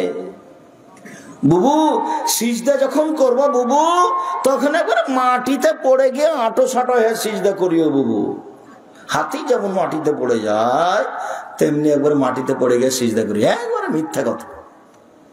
পেটের নিচ দিয়ে ছাগলের বাচ্চা পার হতে পারে, একাধিক সহিহ হাদিস, বুখারী, মুসলিম, আবু দাউদ, নাসাই, তিরমিজি, ইবনে মাজাহ, বাইহাকি, দারমি, দাইলামি, দারকুতনি, মুসনাদ সাহেব, সুবহান ইবন সুবহান আওয়ানা, মুসনাদ হাকিম, মুসনাদ বাজ্জার, মুসনাদ আহমদ, মুসনাদ ইয়ালা, যত হাদিস আছে পৃথিবীতে সব হাদিসই আছে যে পেটের নিচ দিয়ে ছাগলের বাচ্চা যেন পার হয়ে যেতে পারে। বুবুর কথা একবারে ডাহা মিথ্যা। বুবুকে এই কথা থেকে ফিরে আসতে হবে, ওই মহিলা বৈঠকই বাতিল। এবার চলেন কোন উঁচু করে বুক থেকে উরুটা পৃথক রেখে হাত দুটি কানের পাশে রেখে সুবহান রাব্বিল আলা, উঁচু আল্লাহর পবিত্রতা বর্ণনা করছি যতবার ইচ্ছে, 3, 5, 7, 10 একটা চলবে না। নাহলে বলুন সুবহান কুদ্দুসুন রাব্বুল মালাইকাতুর রূহ, নাহলে বলুন সুবহানাকা আল্লাহুম্মা রাব্বানা ওয়া বিহামদিকা আল্লাহুম্মা ইগফিরলি, নাহলে বলুন আল্লাহুম্মা ইগফিরলি জামবি কুল্লাহু দিক্কা ওয়া জুল্লা ওয়া ওয়া আখিরা, আল্লাহ আমাকে ক্ষমা করো আমার আগের পাপ, পরের পাপ, ছোট পাপ, বড় পাপ, প্রকাশ্য পাপ, অপ্রকাশ্য পাপ, জীবনে যত পাপ করেছি সব ক্ষমা করে দাও। এটা সিজদার দোয়া, সিজদায় বলবেন। আর না হলে কোরআন মাজিদের আয়াত বাদ দিয়ে যত হাদিসের দোয়া আছে বলেন, সিজদায় বলেন আল্লাহুম্মা ইন্নাকা আফুউন তুহিব্বুল আফওয়া ফা'ফু আননি, তুমি তো ক্ষমাশীল, ক্ষমাকে ভালোবাসো, আমাকে ক্ষমা করো। আল্লাহুম্মা ইন্নাকা আফুউন তুহিব্বুল আফওয়া ফা'ফু আননি, তুমি তো ক্ষমাশীল, ক্ষমাকে ভালোবাসো, আমাকে ক্ষমা করো। এটা বলবেন। বুঝাতে পারি না কথা মনে হয়? যে যা পারে সালাত আদায় করে নেকি একবার লুটে নেন। কেন যে আপনারা সূরা ইখলাস 3 বার পড়েন না? নেকি একবারে শ্বাস বন্ধ হতে হতে ব্যাগ ভর্তি করে নেন, শ্বাস বন্ধ হয়ে গেলে সব বন্ধ। কেউ কিন্তু কিছু করে দিবে না। ছেলে মেয়ে মারামারি করে জমি ভাগ করে নেবে। আমাদের গ্রামে মারামারি করে ঢেকি কেটে ভাগ করে নিয়েছে। বাপ মরে গেছে, তার না কেটে ভাগ করে নিলে কি হবে? খড়ি ছাড়া কিছু হবে। ভাই ভাই ঠাই ঠাই, ভাই মানে ভিন্ন, এটা হলো সবচেয়ে নিকট আত্মীয়। পৃথিবীতে এর চেয়ে নিকট আত্মীয় নেই। এটা টিকবে না, কেটে যাবে একটু পরে, খুব কঠিন টিকা। বউ রাতে বলবে তোমার মা তো তোমার বড় ভাইয়ের ছেলেকে ভালোবাসে, ঢং করে খালি সারাদিন কাজ করো, তুমি ছেলে মেয়েকে দেখো না। তাই নাকি? সকালে দেখছে যে ওই বাড়িতে আর তার মার চেয়ে খারাপ কেউ নেই। ওই বাড়িতে সবচেয়ে খারাপ মানুষ কেটা? ওর মা। ওটাই ও দেখছে। আর ওর মা ওর বড় ভাইয়ের ছেলেকে খেতে দেয় বেশি, এটাও ঠিক। বড় ভাইয়েরকে দেয় না, বোনের ছেলেকে দেয়, বোনের। আরে টাকা দিয়ে এসছি 2000 আমার মার হাতে, পরে সঙ্গে আর মা বড় বোনের ছেলেকে দিয়ে দিয়েছে। এটাই সারা জীবন এইভাবেই চলছে। এইভাবে মাকে মেনে নিতে হবে, এটাই ঠিক। এইভাবে বাপকে মেনে নিতে হবে, এটাই ঠিক। মাটির উপরে সবচেয়ে খারাপ মানুষ বাপ, এটা মনে হবে। যা বলে উল্টা বলে, যা বলে একেবারে উল্টা বলছে। মাটির উপরে সবচেয়ে খারাপ মানুষ মা, এই কথাই ঠিক। যা বলছে সবচেয়ে উল্টা বলছে, একটাও ঠিক না, এই কথাই ঠিক। মাটির উপরে সবচেয়ে দামি মানুষ মা, মাটির উপরে সবচেয়ে দামি মানুষ বাপ। অতএব সব কিছু পানিতে ফেলে দিয়ে, রাগ মাটিতে মিটিয়ে দিয়ে বউয়ের সাথে কথা না বলে এড়িয়ে চলে বাপ মাকে জীবন বাজি রেখে ভালোবাসতে হবে, এ কথাই ঠিক। মায়ের পায়ের নিচে জান্নাত, এ কথাই ঠিক। মায়ের পায়ের নিচে জান্নাত, এ কথাই ঠিক। আমি যখন বিদেশে যাই তখন বক্তব্য এক পর্যায়ে বলি, ভুলেও যেন বইয়ের নামে অ্যাকাউন্ট খোলো না। বোকা মানুষ, মায়ের সাথে গন্ডগোল, সেই জন্য বাপের নামে অ্যাকাউন্ট খুলেনি, বইয়ের নামে অ্যাকাউন্ট খুলেছে। 3 বছর যা টাকা পয়সা দিয়েছিল সবই নিয়েছে, লুটে সব শালিরের ছেলে করে খেয়েছে। আসার সময় যখন হয়ে তখন টাকা পয়সা নিয়ে বাড়িতে পালিয়ে গেছে আর একজনের সাথে। তখন এর মাও কাঁদে, এর বাপও কাঁদে, এও কাঁদে। এগুলো আমার চোখের সামনের ঘটনা, হাজারো ঘটনা, রাত দিনের ঘটনা। জীবনে ভুলেও কোনোদিন একটা কাজ করবেন না, স্ত্রীর নামে অ্যাকাউন্ট খুলবেন না। আমার মা বলতেন, নারী 3 জানের বড়ি, স্ত্রী 3 জানের বড়ি। মানে স্ত্রী ভালো বটে, স্ত্রী বিপদ বটে। খুব সাবধান। আমার মা ওই যখন বলতেন যে কারোর সাথে দোস্তালি করিও না, তখন ওই দোস্তালির সাথে একটা কাহিনী শোনাতেন, সেটা বইয়ের কারণে লোকটা ফেঁসে গেল, এই কথাটা শোনাতেন আমার মা। সম্মানিত দিনী ভাই বোন, বলছিলাম এবার সিজদে থেকে উঠে আসেন, বলেন আল্লাহুম্মা গফিরলি ওয়ারহামনি ওয়াহদিনি ওয়াফিনি ওয়ারযুকনি। আল্লাহ তুমি আমাকে রুজি দাও, খেতে দাও, আমাকে ক্ষমা করো। এরপর আবার সিজদা করেন, এ হলো 1 রাকাত। আবার পড়েন, এ হলো 2 রাকাত। এবার আপনি আত্তাহিয়াতের বৈঠকে বসলে বাম পায়ের পাতার উপরে বসবেন, ডান পা খাড়া করে রাখবেন কেবলামুখী করে। যদি সালামের বৈঠক হয় তাহলে বাম পা ডান দিকে বের করে দিবেন, পিছন নিতম্ব মাটির উপরে রাখবেন, বাম হাত হাঁটুর উপর রাখবেন, ডান হাতের এই কোনোই কুড়ে আঙ্গুল এবং তার পরেরটা আগে চাপ দিবেন। চাপ দেন তো দেখি। তৃতীয় আঙ্গুলের নখটার উপরে বৃদ্ধ আঙ্গুলের পেটটা রাখেন তো। উপস্থিত বৈঠকের মুসলিম বোন, এই খালেদা, খালেদা তুমি দাও, রাখো, এভাবে দেখো। 2টা আঙ্গুল চাপ দেন তো, কুড়ে আঙ্গুল এবং তার পরেরটা। তারপর তৃতীয় আঙ্গুলের নখের উপরে পেটটা দেন তো, বৃদ্ধ আঙ্গুলের, বুড়া আঙ্গুলের পেটটা দেন, এভাবে রাখেন। এবার হাঁটুর উপরে রাখেন। এটা অবিরাম নড়বে, একবার নয়। একবার নড়ানোর পৃথিবীতে কোনো হাদিস নাই। অবিরাম নড়বে, যতবার নড়বে ততবার শয়তানকে আঘাত করা হবে। আত্তাহিয়াতু লিল্লাহি ওয়াস সালাওয়াতু ওয়াত তাইয়্যিবাতু, সব ইবাদত আল্লাহর জন্য। আসসালামু আলাইকা আইয়ুহান নবী, নবী আপনার উপরে শান্তি অবতীর্ণ হোক। আসসালামু আলাইনা, শান্তি আমাদের উপরে হোক। ওয়া আলা ইবাদিল্লাহিস সালিহিন, সকল ভালো মানুষের উপরে শান্তি অবতীর্ণ হোক। আশহাদু আল্লা ইলাহা ইল্লাল্লাহ, আমি সাক্ষ্য দিচ্ছি আল্লাহ ছাড়া কোনো মাবুদ নেই। ওয়া আশহাদু আন্না মুহাম্মাদান আবদুহু ওয়া রাসূলুহু, আমি সাক্ষ্য দিচ্ছি মুহাম্মদ তার রাসূল এবং তার বান্দা। আল্লাহুম্মা সাল্লি আলা মুহাম্মাদ ওয়া আলা আলি মুহাম্মাদ কামা সাল্লাইতা আলা ইব্রাহিম ওয়া আলা আলি ইব্রাহিম ইন্নাকা হামিদুম মাজিদ। আল্লাহ তুমি মুহাম্মদ সাল্লাল্লাহু আলাইহি সাল্লাম এবং তার বংশধরের প্রতি শান্তি অবতীর্ণ করো, যেমন ভাবে ইব্রাহিম আলাইহিস সালাম ও তার বংশধরের প্রতি শান্তি অবতীর্ণ করেছ। তুমি প্রশংসনীয়, তুমি জ্ঞানী। আল্লাহুম্মা বারিক আলা মুহাম্মাদ ওয়া আলা আলি মুহাম্মাদ কামা বারাকতা আলা ইব্রাহিম ওয়া আলা আলি ইব্রাহিম ইন্নাকা হামিদুম মাজিদ। আল্লাহ তুমি মুহাম্মদ সাল্লাল্লাহু আলাইহি সাল্লাম ও তার বংশধরের প্রতি বরকত নাজিল করো, যেমন ভাবে ইব্রাহিম আলাইহিস সালাম ও তার বংশধরের প্রতি বরকত নাজিল করেছ। তুমি প্রশংসনীয়, তুমি জ্ঞানী। আল্লাহুম্মা ইন্নী যালামতু নাফসি যুলমান কাসীরা, আল্লাহ জীবনে খুব পাপ করেছি, নিজের প্রতি জুলুম করেছি। ফাগফিরলি মাগফিরাতাম মিন ইনদিকা ওয়া রাহমনি ইন্নাকা আনতাল গফুর। তুমি আমাকে ক্ষমা করো, ক্ষমা একমাত্র তোমার পক্ষ থেকে হয়ে থাকে। তুমি ক্ষমাশীল, তুমি দয়াশীল, তুমি ক্ষমা করো, তুমি দয়া করো। আল্লাহুম্মা ইন্নী আউযু বিকা মিন আযাবি জাহান্নাম, আল্লাহ তোমার কাছে জাহান্নামের শাস্তি থেকে বাঁচতে চাচ্ছি। ওয়া আউযু বিকা মিন আযাবিল কবর, তোমার কাছে কবরের শাস্তি থেকে বাঁচতে চাচ্ছি। ওয়া আউযু বিকা মিন ফিতনাতিল মাসিহিদ দাজ্জাল, তোমার কাছে বাঁচতে চাই দাজ্জালের ফিতনা হতে। ওয়া আউযু বিকা মিন ফিতনাতিল মাহি ওয়াল মামাত, তোমার কাছে বাঁচতে চাই ইহকালের ফিতনা, তোমার কাছে বাঁচতে চাই পরকালের ফিতনা হতে। আল্লাহুম্মা ইন্নী আউযু বিকা মিনাল মাকসাম ওয়াল মাকরাম, আমি তোমার কাছে বাঁচতে চাচ্ছি বড় পাপ হতে, তোমার কাছে বাঁচতে চাচ্ছি ঋণ কর্জ হতে। বলেন তো এরপরে কি বলতে হবে? রব্বির হামহুমা কামা রাব্বায়ানি সাগীরা, অন্তত 3 বার। এর সাথে আরেকটা লাগিয়ে দিলাম আজকে, রব্বানা আতিনা ফিদ দুনিয়া হাসানাতাও ওয়া ফিল আখিরাতি হাসানাতাও ওয়া কিনা আযাবান নার। আসসালামু আলাইকুম ওয়া রাহমাতুল্লাহ, আসসালামু আলাইকুম ওয়া রাহমাতুল্লাহ।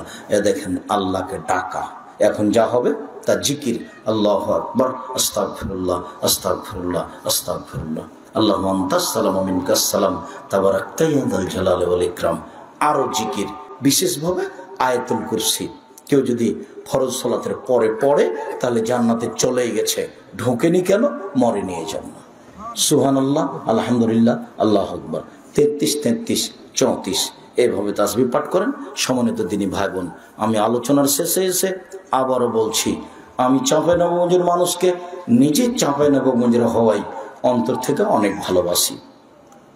মর্মে আমি চাই যে আমার সাথে আপনাদের একটা সম্পর্ক থাক, আমি কোরআন হাদিসের ব্যাপারে আপনাকে সঠিক পরামর্শ দিতে পারবো ইনশাআল্লাহ।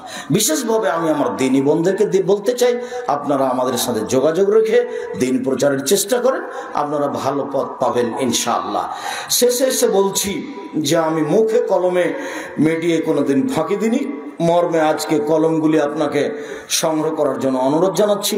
আপনাদের খুব কাছের ছেলে আব্দুল্লাহ, খুব ভালোবাসেন। এই যে সেদিন একটা ডিভিডি হয়ে গেল কয়েকজনের সাথে আহলে হাদিসের পক্ষ থেকে, জাতির আহলে হাদিসের পক্ষ থেকে কথা বলছিল, তার গুরুত্বপূর্ণ বই মিন্নাতুল বারী, সবাই নিয়ে যাবেন মিন্নাতুল বারী। আমি খাক স্যার, আমার বইটা যদি তাফসির থাকে সেটা নেবেন, নইলে উপদেশ বইয়ে সব আলোচনা আছে। বিশেষভাবে মুখপাত্র পত্রিকা 50টা প্রশ্নের উত্তর আছে। কে বড় লাভবান, কে বড় ক্ষতিগ্রস্ত, আদর্শ নারী, আদর্শ পরিবার, বক্তা শ্রোতার পরিচয়, তাফসির কি মিথ্যা হতে পারে, এবং মিন্নাতুল বারী আব্দুল্লাহ লিখা বইগুলি সংগ্রহ করার জন্য অনুরোধ জানিয়ে আমি প্রশ্নের উত্তরে চলে গেলাম। কেউ খালি যাবেন না, অনেক দূর থেকে বইগুলি নিয়ে আসা হয়েছে, আবার চলে যাবে। অতএব টাকা বড় কথা নয়, কারো কাছে টাকা না থাকলে 30 টাকা কারো কাছে নিয়ে একটা পত্রিকা নিয়ে যাবেন, মাসিক আল ইত্তেসাম পত্রিকা। কিছুই না পারলে একটা পত্রিকা হাতে নিয়ে যাবেন, না পারার কি আছে, সবাই নিয়ে যাবেন। আমি আপনাদের কয়েকটা প্রশ্নের উত্তর দিই। এক গ্লাস পানি রেডি করো তো। আল্লাহর রাসূল একজন সাহাবীকে খেজুর গাছে উঠে সূর্য দেখতে বললেন, সে দেখতে পেয়েছিল, সে ইফতার করেনি। না না, তুমি ভুল বুঝেছো।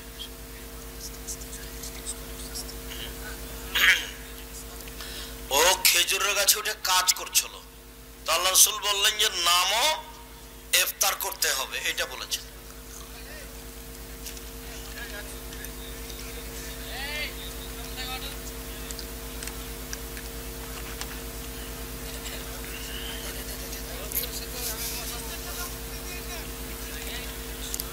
আপনারা কেউ স্টেজে আসেন না,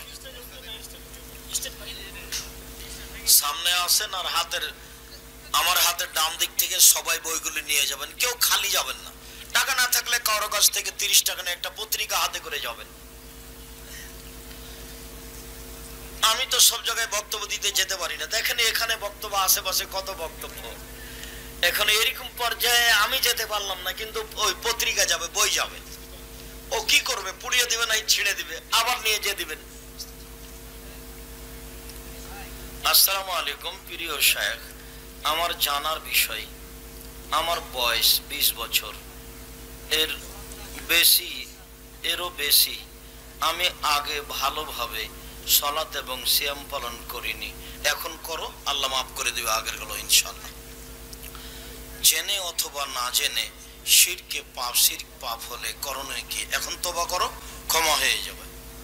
মৃত ব্যক্তির উদ্দেশ্যে ইফতারির ব্যবস্থা করা বিদআত, হারাম।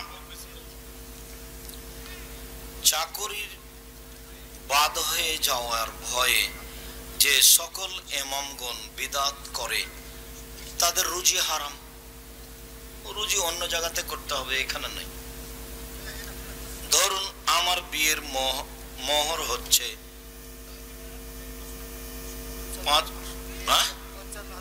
55,500 টাকা, এখন 500 টাকা নগদ, 55,000 টাকা বাকি। এইভাবে বাকি মোহর দিয়ে বিবাহ হবে? হবে, তবে দিতেই হবে। আসসালামু আলাইকুম, আমার প্রশ্ন হচ্ছে, আমরা কি শার্ট প্যান্ট পরতে পারবো? পারবেন, তবে ঢিলা ঢালা হতে হবে, যাতে রুকু সিজদায় কোনো সমস্যা না হয়। একবারে ঢিলা ঢালা, শরীরের অঙ্গ প্রত্যঙ্গ যেন বোঝা না যায়। ফরজ নামাজে হানাফি মসজিদে দাঁড়ানোর সময় জোড়া জোড়া একামত দেয়, আপনি পড়েন, একামত দিচ্ছে, এখন সহিহ হাদিস মানে না, তারা পড়তে পারেন। ফজর এবং আসর না পড়াই ভালো, সময় থাকে না এই জন্য। না যা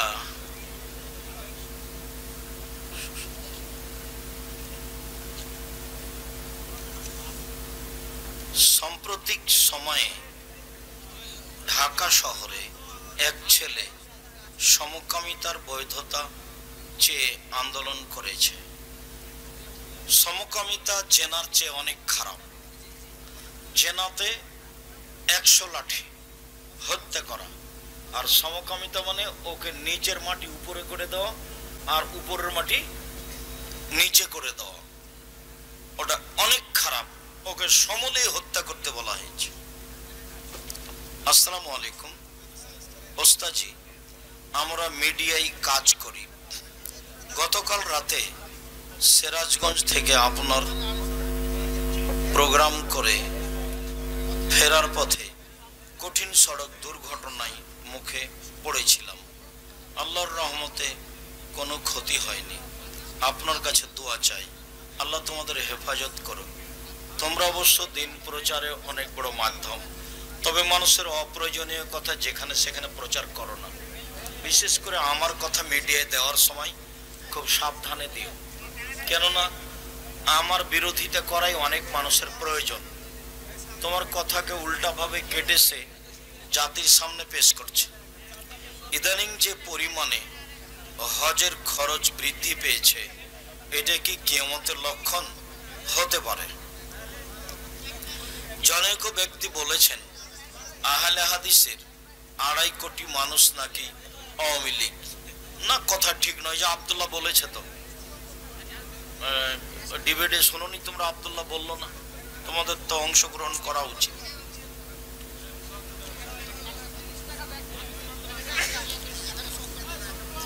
আমাদের গ্রামের মসজিদে আমরা কয়েকজন যুবক ইমামতি করি। আমরা জানি সম্মিলিত দোয়া করা বিদআত, কিন্তু মুসাল্লিরাকে বোঝানোর চেষ্টা করো, ওরা একাই হাত তুলে দোয়া করো। হাত তুলে দোয়া করা খুব ভালো কাজ, কিন্তু একাই। সবাই মিলে করে যদি বিদআত হয়, পাপ হয়, তাহলে লাভ কি হলো? মুসাল্লিকে বোঝানোর চেষ্টা করো। আল্লাহ তোমাদের তৌফিক দান করুক। নবী করিম সাল্লাল্লাহু আলাইহি সাল্লাম কিসের তৈরি? মাটির তৈরি। নূরের তৈরি মনে করা মিথ্যা, হাদিস জাল। মুসাফা কয় হাত? 2 হাতে। 3 হাতও নয়, 4 হাতও নয়। তালুর সাথে তালু, এইটার সাথে এইটা লাগবে। 2 হাত হলে তো একটা পিছিয়ে চলে গেল। তারাবির নামাজ কত রাকাত? 8 রাকাত। 20 রাকাতের হাদিস ঠিক নয়। মাযহাব মানা যাবে কি না? মাযহাব মানা যাবে না যাবে কথাটা পরে। ইমাম আবু হানিফা রাহিমাহুল্লাহকে যদি আল্লাহ বিচারের মাঠে বলেন যে তুমি কি মানুষকে বলেছিলে যে আমাকে মেনে চলো, তো ইমাম আবু হানিফা রাহিমাহুল্লাহ যদি বলে না না না আমি কাউকে বলিনি, তাহলে আপনার কি হবে? আপনি যে একটা লোককে মানবো বলছেন, তো ওনাকে যদি আল্লাহ জিজ্ঞাসা করেন আপনি কি জনগণকে বলেছিলেন, তাহলে কি হবে? সূরা ফাতিহা সহি শুদ্ধ ভাবে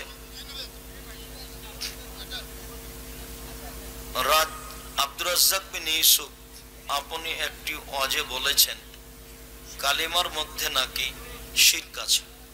আমরা কালিমার মধ্যে শিরক আছে এই কথা বলা নেই। বলা আছে লা ইলাহা ইল্লাল্লাহ মুহাম্মদ রাসূলুল্লাহ, এই হাদিস জয়ীফ। লা ইলাহা ইল্লাল্লাহ ওয়া আন্না মুহাম্মদ রাসূলুল্লাহ, এটা সহিহ। আপনি বলেছেন কাবা হিন্দুদের টাকায় তৈরি। তুমি ভুল বুঝেছো। কতবার বললাম সেটা তুমি দেখো না? কাবা ঘর যারা তৈরি করেছে তারা মূর্তি পূজা করতো, পৌত্তলিক। তো ভারতে যারা হিন্দু তারাও মূর্তি পূজা করে। এদের মূর্তির নাম সরস্বতী, ভগবতী, কালী, দুর্গা। আর ওদের মূর্তির নাম হচ্ছিল লাত, মানাত, উজ্জা, হবল। তো ওরাও ছিল মূর্তি পূজক, এরাও মূর্তি পূজক। হিন্দু হলেই টাকা না যায় যাবে এ কথা নয়। এদেশের হিন্দু যদি টাকা দেয় সে টাকা মসজিদে লাগাতে পারেন, আপনি ইফতার করতে পারেন, কেননা অমুসলিমদের টাকা দিয়ে কাবা ঘর তৈরি করা আছে। তো আল্লাহ রাসূল সেটা ভেঙে ফেলেননি। তার মানে অমুসলিম হলে টাকা হারাম এ কথা নয়, এটা বলা হয়েছে। আর যারা বলেছে তারা তোমাকে বোকা বানানোর জন্য বলেছে। চাচাতো বোনের মেয়েকে বিবাহ করতে পাওয়া যাবে কি? চাচাতো বোনকেই তো বিবাহ করা যায়, তোর মাকেই যদি বিবাহ করা যায় তো ওকে যাবে না কেন? ও তো এদেশের গতিতে ভাগ্নি মামা বলে ডাকছে। হ্যাঁ, সম্পর্ক হিসেবে মামা, কিন্তু নিজ মামা নয়। তো ওর মাকেই তো বিবাহ করা যায়, চাচাতো বোনকে বিবাহ করা যাবে না? তো তোর মা হলে তোর মাকেই তো যায়, তো ওকে যাবে না? নতুন এক দল বের হয়েছে, আহলে কোরআন। আহলে কোরআন দাবি করলেও মুসলমান থাকবে না, অমুসলিম হয়ে যাবে, এলাকায় যেন ঢুকতে না পারে। প্রত্যেক ফরজ নামাজের পর দলবদ্ধ দোয়া বিদাত, হাত তুলে দোয়া করা ব্যক্তিগত ব্যাপার। নারী পুরুষের নামাজে পার্থক্য আছে কি? কোনো পার্থক্য নাই, সরিষা সম পরিমাণ। এতটুক যে নারী ইমাম লাইনে দাঁড়াবে আর পুরুষ ইমাম সামনে যাবে। নারী ইমামের যদি ভুল হয় তাহলে হাতের উপরে এভাবে আঘাত মেরে ভুল সংশোধন করবে, আর পুরুষ ইমামের ভুল হলে সুবহানাল্লাহ বলবে। জানাজার নামাজের সূরা ফাতিহা ছাড়া হবে কি? জি না, হবে না। জানাজার নামাজে সূরা ফাতিহা লাগবে। হানাফি, শাফি, মালিকি, হাম্বলি এই চার পদ্ধতিতে সালাত আদায় হবে কি? জি না। 3 দিন, 40 দিন, 120 দিন নেকির আশায় তাবলিগে যাওয়া যাবে? জি না। তাবলিগের প্রচার মাধ্যম শতকরা 60% মিথ্যা, কাজে সাবধান থাকতে হবে। টঙ্গীর আখেরি মোনাজাতি এইটা বাতিলের জন্য যথেষ্ট। কেউ যদি হারাম খাওয়ার জন্য টাকা দেয়, তাকে না বলে সেই টাকা দিয়ে হালাল খাবার খাওয়া কি ঠিক আছে? ও যদি তোমাকে না বলে তুমি খাও, খুঁটিয়ে জিজ্ঞাসা করার প্রয়োজন নেই। আর তুমি যদি জানো যে এটা হারাম তো নেবা না। আমি জামাতে সালাত আদায় করা, অবশ্যই এক ব্যক্তি সালাম দিল, আমি কিভাবে উত্তর দিব? ও সালাতের মধ্যে একটাই আঙ্গুল, এটা হলো ওয়ালাইকুম আসসালাম, অথবা এভাবে আঙ্গুলগুলো উঠবে, এটা হলো ওয়ালাইকুম আসসালাম, মুখে নয়। জামাত চলছে, এমত সময় ইমাম রুকুতে চলে গিয়েছে, আমি পুরো রুকু পেয়েছি, তাহলে আমার রাকাত পূর্ণ হবে? হ্যাঁ হবে। সূরা ফাতিহা হয়নি যে, এটা ফাতিহার জায়গা নয়, এজন্য হয়নি। আল্লাহ রাসূল একে রাকাত বলেছেন, এই জন্য রাকাত। ইমাম সামি আল্লাহু লিমান হামিদা বলে তার পিছনে কি মুক্তাদি বলতে পারে? পারে, তবে মুফতাদি রব্বানা লাকাল হামদু বলে, এটা ঠিক।